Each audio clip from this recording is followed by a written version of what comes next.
कालच आपण पाहिलं आहे की त्याच्यात आपल्याला आपण ही कविता शिकलोय. त्या कवितेमध्ये आपल्या देशभक्तीचं वर्णन आपण तिथे ऐकलेलं केलेलं आहे. त्याच्यामध्येच एक आपल्याला उपक्रम होता की आपल्याला अशा एका व्यक्तीची मुलाखत घ्यायची आहे की आज आपण योगायोगाने आपल्या गावात तसं आहे आणि आपण आलेलो आहोत दांडीबाईच्या इथे आपण मुलाखत घेतलेली आहे. त्यांचा मुलगाही आपल्याला म्हणजे त्यांची पण आपल्याला काय भेट झाली आहे. त्यांच्या सुनबाई आहेत.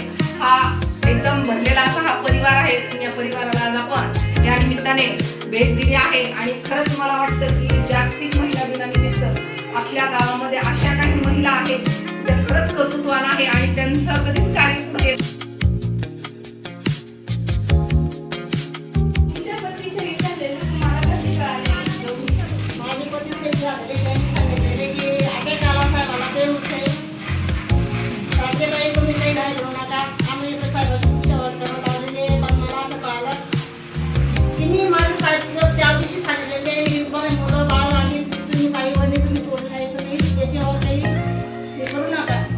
हॉस्पिटलमध्ये ॲडमिट केलेले आहे. आमच्या आम्हाला सर्व काही व्यवस्थित करावं तर तुम्ही हिंमत सोडू नका. तुमची हिंमत तुम्ही पक्के करू शकता.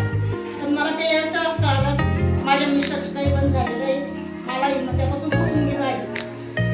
त्याच्यानंतर मला गावाच्या लोकांनी सपोर्ट केला की मी शेवटी दांडगेताई तुम्ही घायरू नका. तुम्ही शेवटी तुमच्या मुला परिवारावर तुम्ही शेवटी आई पण ओढले पण तुम्ही तुम्हाला हिमते तर मला कच्चं तुम्ही म्हणतो मला फक्त हिंमत चालवायला लागणार.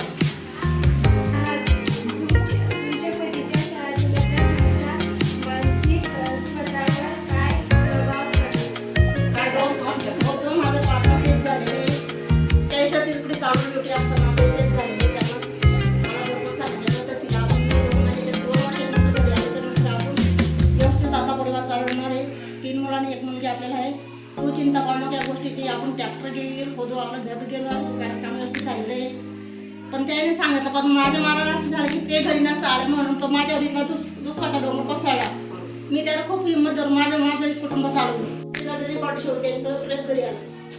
6 महिने झाले. 6 महिन्याच्या अगोदर बघितलेलं होतं. 6 महिन्याच्या अगोदर बघितलेलं जेव्हा तो घरातून गेले विचारावरती घरातून गेले होते. आकडची त्यांची घटना झाली.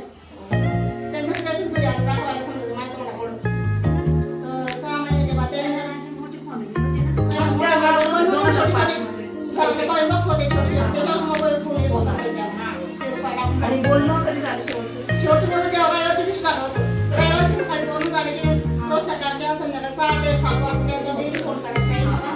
सकाळी बोलले म्हटलं चालू नका मी बोलले मला काही त्यांची आठवत आहे. मला आपण जसं आंबे खाली गेले ते आंबे छोटे छोटे आंबे खूप आवडत म्हणलं तेव्हा आंबे त्यातून आंबे होते. मला म्हणजे शिरायचं कुठे गेलं तर माहीत नव्हतं कोण जेवायचं काय करून नवऱ्याला म्हणलं तो हात जाऊ शकतो कोणाचं याच्यावर करू शकतो. मी म्हटले कधी सर माहिती होती गर्दी झाली गर्दी झाली शेवटी तर मी आता तुमचा मोबाईल कुठे जायला तर संध्याकाळी त्यांचा फोन यायचा अशी मला नोंद लावली मी. संध्याकाळी त्यांचा फोन त्यांच्या फोनच्या आईवर त्यांच्या साहेबांचा म्हणजे रविवारी बोलणं झालं. सकाळी बोलून त्यांनी संध्याकाळी बोलायची अपेक्षा त्यांची. मी माझ्या मनावर म्हणते शेवटी माझ्या माझ्याकडे शेवटी त्यांनी फोन आहे ते दांडेबाई मी म्हणे तुम्ही माझी बोलता तुम्ही कोण बोलला सर म्हणे कोणी सर त्यांचं साहेब बोलत हिंदीमध्ये बोलत होते. म्हटलं सर ते कुठं येतं म्हणजे त्यांना काही म्हणे बेहोश झाले म्हणजे थोडं ॲडमिट ते पाठवून बेहोशामध्ये हॉस्पिटलमध्ये ॲडमिट केलं आहे म्हणजे म्हटलं सर असं तुम्ही होऊ शकत ॲडमिट केलं तर त्यांच्या कानाशी मोबाईल द्या म्हटलं मी 2 शब्द बोलते त्याने समजून केलं तर मला वाटत म्हणलं माझे मिस्टर सुद्धा येतो. मग ते भरपूर सांगायला लागलं त्याच्यामध्ये म्हणून त्यामध्ये तुम्ही असं बघायला नका आम्ही सगळी सेवा करू लागलो साहेबाची त्याच्यामध्ये काहीच तुम्ही मला एक वाट नका ते म्हणे. तरी मला असं वाटलं की माझ्या मिस्टरचं काही ना काहीतरी गडबड झाली. त्यापासून मी ते मोबाईल असा मोबाईल कोणी माझ्या हातातून पडला. मला काय शेवटी भेट 6 महिने जाऊन झाली भेटायला ते जुलैमध्ये गेले 17 जुलैला घालून गेले. कोणत्या प्रकारची सामाजिक सेवा केली? मी माझ्या पतीची सेवा केली. आजपर्यंत 21 वर्ष माझ्या पतीला जाऊन झालेले आहे. मी त्या पराला तुम्ही कसे झाल्याच्या नंतर मी खूप माझ्या यांनी हिंमत झालेली आहे. मी खूप अशी माणसाला हिंमत नसते तशी माझी हिंमत धरून बसतो. आपण ताईची मुलाखत घेतली आता ही मुलाखत ऐकून तुम्हाला काय काय वाटतं? म्हणतात त्या खूपच धाडसी वाटल्या की त्यांनी त्यांचे पती शहीद होऊनही त्यांनी स्वतःचे पैसे भरून स्वतः हा स्मारक उभारलेला आहे व त्यास खूपच कर्तृत्व आहे की त्यांनी पती शहीद होऊनही स्वतःच्या मुलाला सुद्धा आर्मीमध्ये पुन्हा पाठवलेलं आहे. त्यांनी प्रश्नाची उत्तर छानपणे दिली.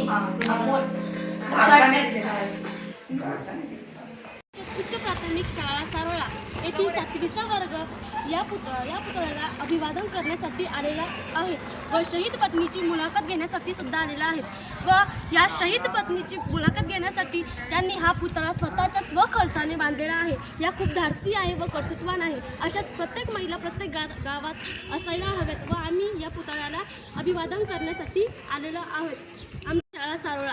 जय हिंद. धन्यवाद.